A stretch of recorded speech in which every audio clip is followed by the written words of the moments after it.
کے ساتھ اپنی قبر کے بارے میں بھی سوچا، کیا کبھی ہم نے اپنے انجام کے بارے میں بھی سوچا؟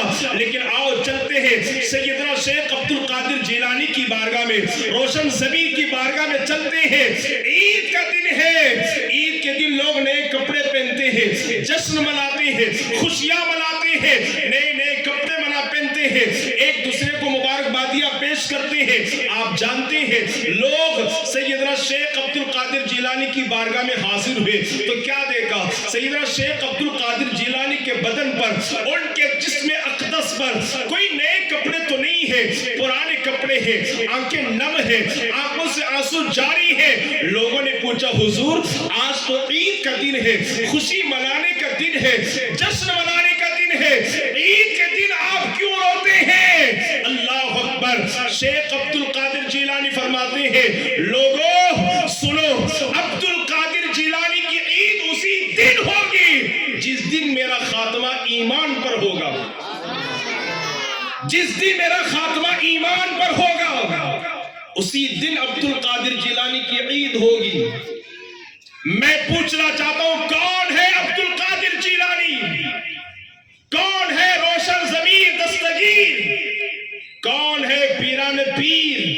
کون ہے غوث الثقلین رضی اللہ تعالی عنہ؟ میرا امام، وقت کا امام کہتا ہے سکر کے جوش میں جو ہے وہ تجھے کیا جانے، خضر کے ہوش سے پوچھے کوئی رتبہ تیرا۔ سکر ولایت کی ایک قسم ہے۔ اللہ اکبر۔ جب آدمی اس اسٹیج پر پہنچ جاتا ہے اسے اپنی خود کی پرواہ نہیں ہوتی۔ اعلیٰ حضرت کہتے ہیں اے سکر کے جوش میں جو ہے وہ تجھے کیا جانے، خضر کے ہوش سے پوچھے کوئی رتبہ تیرا۔ میرا امام کہتا ہے ارے غوث اعظم کا مقام اور مرتبہ پوچھنا ہے تو ان سے نہ پوچھو۔ اللہ اکبر۔ اگر پوچھنا ہے تو جناب خضر سے پوچھو۔ یہ جناب خضر کون ہے؟ بعض کہتے ہیں یہ اللہ کے نبی ہیں، بعض کہتے ہیں یہ اللہ کے ولی ہیں، یہ جو بھی ہیں سب ان کو مانتے ہیں، سب ان کی فضیلت پر متفق ہیں۔ جناب خضر سے پوچھو کہ غوث اعظم کا مقام کیا ہے۔ غوث اعظم کا مقام جناب خضر سے پوچھا گیا۔ جناب خضر کہتے ہیں ارے سنو، رسول اللہ سے پہلے جتنے انبیاء تشریف لائے ان انبیاء کی امت میں عبد القادر جیلانی جیسا کوئی ولی پیدا نہیں ہوا، اور حضور کی امت میں قیامت تک کے امام مہدی تک کے غوث الاعظم جیسا کوئی دوسرا ولی پیدا ہو نہیں سکتا۔ وہ غوث الاعظم دستگیر ہے، انہیں ایمان کی فکر ہو، ان کے اندر آخرت کا تصور ہو۔ آج رضا ٹاؤن کے مسلمانوں کیا ہمیں ایمان کی فکر نہیں ہے؟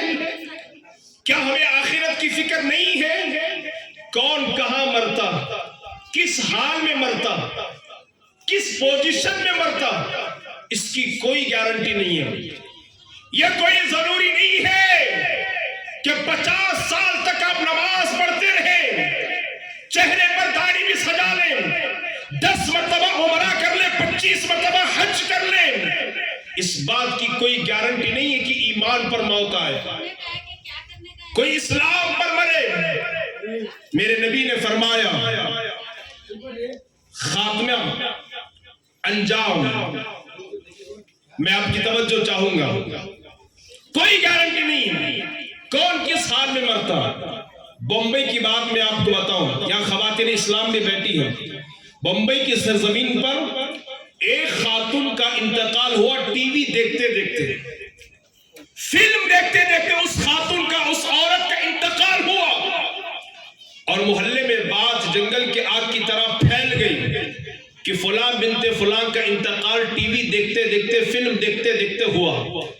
محلے کے 80% لوگوں نے اس کی جنازے کی نماز نہیں پڑھی۔ کون کب مرے گا، کہاں مرے گا، کس حال میں مرے گا، کوئی گارنٹی نہیں۔ آج ہمارے نوجوانوں کو اپنی طاقت پر، اپنے حسن و جمال پر، اپنی دولت پر، اپنی شہرت اور اپنی کرسی پر بڑا فخر ہے، بڑا ناز ہے۔ ارے دولت تو میرے پاس ہے، بڑوں سے تعلقات میرے ہیں، کون کیا میرا کر لے گا۔ یاد رکھیں نا، جب اللہ کی پکڑ آتی ہے، گرفت آتی ہے، دنیا کی کوئی طاقت بچا نہیں سکتی۔ دھارواڑ کی بات میں آپ کو بتاؤں، ایک 17 سے 18 سال کا چھوٹا سا بچہ، اچانک برے بچوں کی سنگت اسے مل گئی، برے بچوں کے ساتھ اٹھنا بیٹھنا اس کا ہونے لگا۔ 18 سال کا بچہ، باپ امیر تھا۔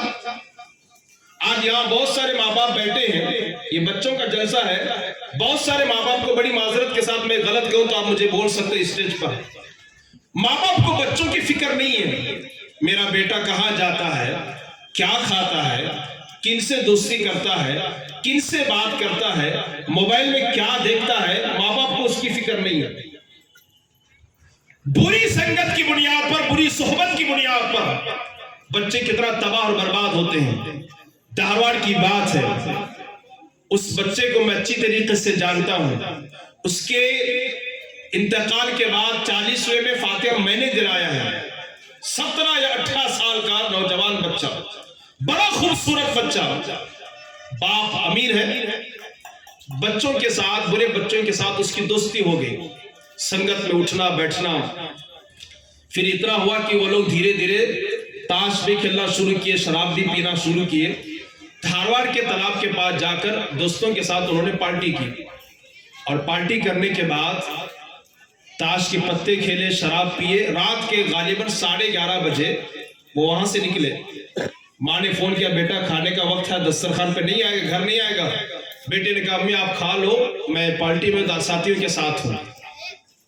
جب وہ وہاں سے نکلے، دھارواڑ میں ایک ٹول ناکہ بول کے ہے، راجیو گاندھی نگر کے آگے، ٹول ناکہ کے جسٹ سامنے مسجد کے یا بس سٹاپ کے سامنے 3 لوگ گاڑی پر سوار تھے، نشے کی حالت میں گاڑی گر گئی، اور جو گاڑی کو کک مارتے ہیں وہ اس حلق سے پار ہو کر کے یہاں سے نکل گئی۔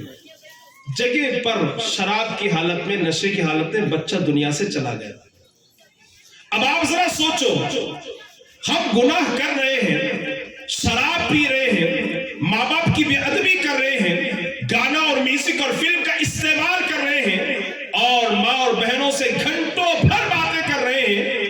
اللہ نہ کرے، صد بار نہ کرے، اگر گناہ کرتے کرتے موت آ گئی تو اللہ کو کیا منہ دکھاؤ گے؟ اللہ کو کیا چہرہ دکھاؤ گے؟ صرف غوث پاک کی 11ویں کرنے سے تو جنت ملنے والی ہے نہیں، سال میں ایک مرتبہ جلسہ کرنے سے جنت اور کامیابی ملنے والی تو ہے نہیں۔